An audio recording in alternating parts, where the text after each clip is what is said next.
भारत ने श्रीलंका के खिलाफ खेले जाने वाली टेस्ट सीरीज के लिए अपने स्क्वाड का अनाउंसमेंट कर दिया है। 2 मैचेस की ये टेस्ट सीरीज है और ज्यादातर नाम आपको वही दिखेंगे जो अफगानिस्तान के खिलाफ एक टेस्ट मैच खेला गया था उसका हिस्सा थे। कमबैक्स, सबसे पहले रविंद्र जडेजा, हमारे सर जडेजा की वापसी हो गई है स्क्वाड में, which is a good news. Plus Jasprit Bumrah, वो जरूर स्क्वाड का हिस्सा है लेकिन subject to fitness clearance. Reason, जो इंडिया इंग्लैंड ओडीआई सीरीज खेली गई थी, दूसरे मैच के बाद ये खबर आई थी कि उनको नी पर कुछ इंजरी हुई है जिसकी वजह से उन्होंने तीसरा मैच नहीं खेला था। उनका जरूर स्क्वाड में नाम है लेकिन अभी भी इंतजार है वो फिटनेस को लेकर उनकी क्लियरेंस मिलने का कि क्या जसप्रीत बुमराह मैच असल में खेल पाएंगे। एक और नाम ऐसा है साई सुदर्शन, उनके नाम को लेकर भी यही चर्चा है, subject to fitness clearance. India ने श्रीलंका के खिलाफ एक अनऑफिशियल टेस्ट मैचेस खेले थे 2। साई सुदर्शन पहले मैच में रिटायर्ड हर्ट हो गए थे, हालांकि उसके बाद उन्होंने दूसरा मैच भी खेला था, वहां उन्होंने एक शतक भी लगाया था, लेकिन उसके बाद से बीसीसीआई की तरफ से उनकी क्या इंजरी है उसको लेकर कोई भी क्लैरिटी नहीं है। एक और नाम जिसको लेकर अभी शायद सबसे ज्यादा चर्चा हो रही है, सारांश जैन, एक ऑलराउंडर है, ऑफ स्पिनर है, वॉशिंगटन सुंदर के रिप्लेसमेंट के तौर पर आए हैं। और जब भी कोई नया नाम आता है, डोमेस्टिक में वो जाना माना नाम है, लेकिन इंटरनेशनल क्रिकेट में जब बात होती है कि क्यों इनको टीम का हिस्सा बनाया गया है, हमने अफगानिस्तान वाली जो एक टेस्ट मैच खेला गया था वहां पर भी बहुत चर्चा सुनी थी हमने खिलाड़ियों को लेकर, इनको लेकर एग्जैक्टली इन्होंने क्या किया है ऐसा जिसकी वजह से वो टीम का हिस्सा बने। कुछ आंकड़े आपके साथ शेयर करूंगी। उन्होंने डोमेस्टिक में अपनी रेड बॉल परफॉर्मेंसेस बहुत बेहतर की हैं जिसकी वजह से सिलेक्टर्स की नजर में वो आए। 54 फर्स्ट क्लास फिक्चर्स उन्होंने खेले हैं जिसमें 188 विकेट्स उन्होंने लिए हैं 27.3 के एवरेज के साथ।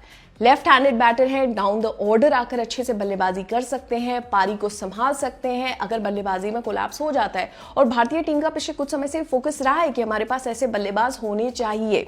बल्लेबाजी में देखेंगे 2223 रन उन्होंने बनाए हैं 31.75 के एवरेज के साथ, 14 50s लगाई हैं, 14 हाफ सेंचुरीज और 2 शतक भी उनके नाम हैं। इनफैक्ट उनकी ज्यादा चर्चा तब हुई जब दुलीप ट्रॉफी सेंट्रल जोन को जिताने में उन्होंने एक महत्वपूर्ण भूमिका निभाई। 2 मैचेस ऐसे थे जहां उन्होंने 16 विकेट्स लिए और 136 रन बनाए। ये अच्छी परफॉर्मेंसेस थी।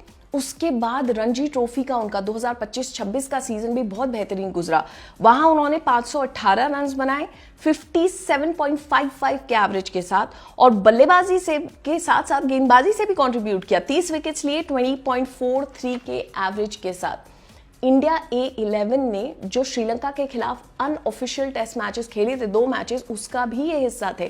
पहले मैच में उन्होंने 7 विकेट्स लिए थे और दूसरे गेम में नंबर 7 पर बल्लेबाजी करते हुए 70 रन्स नॉट आउट उन्होंने पारी खेली। दोनों तरफ से जो खिलाड़ी इस तरह का कंट्रीब्यूशन कर सकता है, यही सोच के साथ उन्हें वॉशिंगटन सुंदर के रिप्लेसमेंट के तौर पर भारतीय टीम ने चुना है। वॉशिंगटन सुंदर टीम का हिस्सा नहीं है। सेकंड टेस्ट को लेकर भी कोई क्लैरिटी नहीं है, उनकी फिटनेस को लेकर कि एग्जैक्टली क्या हुआ बीसीसीआई की तरफ से अभी कुछ एग्जैक्टली बताया नहीं गया है। नीतीश रेड्डी, वॉशिंगटन सुंदर दोनों सीओई में वो रिहैब कर रहे हैं।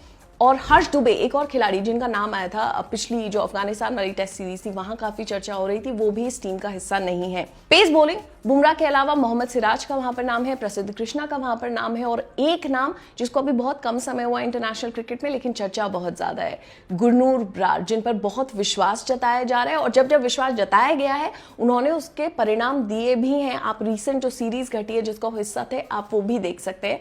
इनफैक्ट जो श्रीलंका के खिलाफ अनऑफिशियल टेस्ट खेला गया था पिछले महीने, उसके सेकेंड गेम में उन्होंने 10 विकेट्स लिए थे और उनके लिए ये सीरीज खासकर बहुत स्पेशल होने वाली है क्योंकि जब आपको मौका मिलता है, आप पर विश्वास जताया जाता है, ऐसे वाले मौके काफी खास होते हैं। बल्लेबाजी, देवदत्त पाडिक्कल का नाम है, एक एक्स्ट्रा आपके पास बल्लेबाज का ऑप्शन हो जाता है। विकेट कीपिंग में एक जो आपके पास दूसरा विकेट कीपर का ऑप्शन है वो है ध्रुव जुरेल का, और इन्होंने भी कई ओकेजन्स पर दिखाया और कई बार ये चर्चा हुई है कि क्यों इन्हें ज्यादा चांसेस मिलने चाहिए। केएल राहुल टीम का हिस्सा है जो वाइस कप्तानी निभाएंगे शुभमन गिल कप्तान के अंडर। 15 अगस्त से 2 टेस्ट मैचेस की सीरीज शुरू होने वाली है। पहला जो टेस्ट मैच है वो गॉल में खेला जाएगा। और एक और स्पेशल चीज है कि भारत पूरे 9 साल बाद इस फॉर्मेट में श्रीलंका का दौरा कर रहा है। पिछला 2017 में हुआ था और भारत ने 3-0 से वो जीता था, जिसे भारतीय टीम आगे ले जाना चाहेगी। वो जो रिकॉर्ड है ना उसको बिल्कुल वैसे ही आगे कॉपी पेस्ट करना चाहेगी। और जो दूसरा टेस्ट मैच है वो 23 अगस्त को खेला जाएगा और वो कोलंबो में खेला जाएगा। अब इस टेस्ट सीरीज का महत्व आप भारत और श्रीलंका के लिहाज से वर्ल्ड टेस्ट चैंपियनशिप के हिसाब से समझिए। दोनों 5वें और 6ठे स्थान पर है, भारत 5वें स्थान पर है। भारत के लिए जीतना क्यों महत्वपूर्ण है? क्योंकि वर्ल्ड टेस्ट चैंपियनशिप का जो फाइनल है, अगर वहां अपनी जगह बनानी है, 9 टेस्ट मैचेस भारत के लिए बचे, 8 भारत को जीतने हैं अगर वो ये जो सपना देख रही है भारतीय टीम वर्ल्ड टेस्ट चैंपियनशिप जीतने का, उसे पूरा करना चाहती है। और इस सीरीज का महत्व उस लिहाज से और ज्यादा बढ़ जाता है। स्कोर अनाउंस हो चुका है, आई एम श्योर आप सबने बहुत अच्छी तरह से देख भी लिया होगा, कॉम्बिनेशंस भी सोच लिए होंगे। आपका पहला क्या रिएक्शन है स्क्वाड पर? क्या जो सिलेक्शंस हुए हैं वो सही है या गलत है? Let us know in the comments.